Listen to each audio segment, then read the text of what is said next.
প্রিয় শিক্ষার্থী ও চাকরি প্রত্যাশী বন্ধুরা, আসসালামু আলাইকুম। আজকে আমরা ইমাজিনারি নাম্বার বা কাল্পনিক সংখ্যা নিয়ে আলোচনা করব। প্রথমে বলে রাখি, গ্রিক গণিতবিদ হিরো অফ আলেকজান্দ্রিয়া 1572 সালে কাল্পনিক সংখ্যা আবিষ্কার করেন। পরবর্তীতে জেরোলেম্বো কার্দানো নামের এক ইতালিয়ান গণিতবিদ এই কাল্পনিক সংখ্যার ধারণার বিকাশ ঘটান। কাল্পনিক সংখ্যা কি?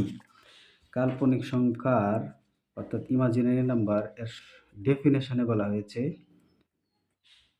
the square root of -1, the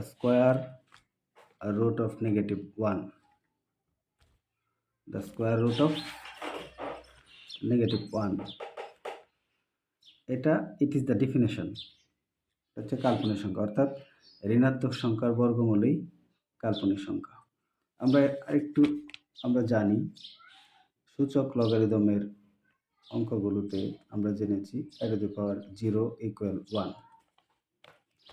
তাহলে আমরা i⁻0 = 1 লিখতে পারি। তাহলে i⁻1 = i, i⁻2 = কত হবে? আমরা যদি স্কোয়ার রুট অফ -1 এটাকে উভয় পক্ষে বর্গ করি, তাহলে স্কোয়ার রুটে কাটা যায়, তাকে -1। i⁻3 এটাকে আমরা লিখতে পারি i² × i, i⁻2 বা i² এর মান -1 × i = -i। সেমভাবে i⁻4 লিখতে পারি i² × i², আমরা এর আগে পেয়েছি i² -1 × -1, যেটা গুণ করলে -1, তাহলে i⁵ এটাকে লিখতে পারি i⁴ × i, i⁴ এর মান পেয়েছি 1 × i, 1 i square root of -1 square root of -1। প্রিয় বন্ধুরা, এইভাবে আমরা অসংখ্য মান নির্ণয় করতে পারি। এটার নাম কাল্পনিক সংখ্যা বা ইমাজিনারি নাম্বার। এই রুলস থেকে 44তম BCS একটা ম্যাথ এসেছে, এটা নিয়ে একটু আলোচনা করি।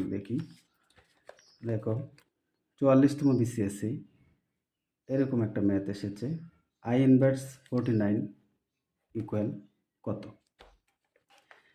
আমরা এই ধারণার উপর ভিত্তি করে এটি যদি সমাধান করি, যেহেতু ইনভার্স আকারে আছে, লিখতে পারি 1/i⁻49, এটাকে ভেঙে লিখতে পারি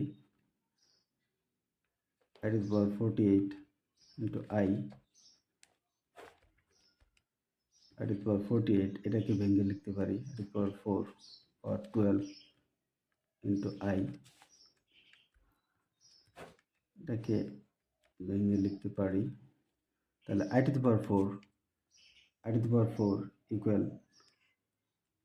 1, লিখতে পারি 1, এটার উপরে পাওয়ার 12 × i = 1/, তাহলে 1 এর উপরে পাওয়ার 12 মানে 1 × i। তাহলে আমরা লব হরকে যদি i দ্বারা গুণ করি, 1 × i কি দাঁড়ায়? এটা ছিল i। আমরা লব হরকে যদি i দ্বারা গুণ করি, তার উপরে থাকছে i, নিচে i গুণ করলে i², তাহলে i/i⁻2 বা i² এর মান পেয়েছিলাম -1, তাহলে i কে -1 দিয়ে ভাগ করলে রেজাল্ট হয় -1। This is the answer. প্রিয় শিক্ষার্থী, প্রিয় চাকরি প্রত্যাশী বন্ধুরা, আশা করি কিছুটা হলেও উপকৃত হয়েছ। যদি কিছুটা হলেও উপকৃত হয়ে থাকেন তাহলে অবশ্যই লাইক কমেন্ট করতে ভুলবেন না। Thank you.